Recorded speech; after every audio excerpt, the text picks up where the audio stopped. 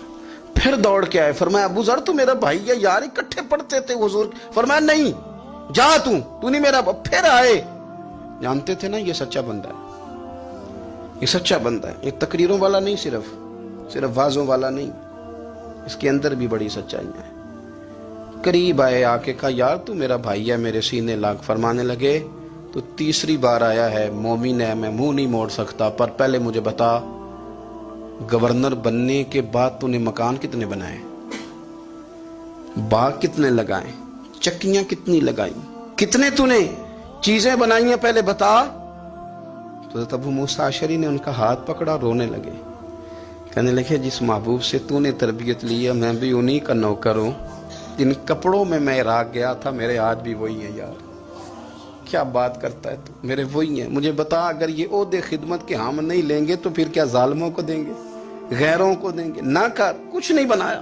حضرت سیدنا ابو موسیٰ اشعری رضی اللہ تعالیٰ عنہ روئے, اور جب کہا نا کوئی شے نہیں میرے پاس, تو فرمایا اچھا چل آ جا, پھر سینے لگ جا, تو واقعی میرا بھائی ہے. پھر حضرت ابو ذر غفاری نے محبت فرمائی.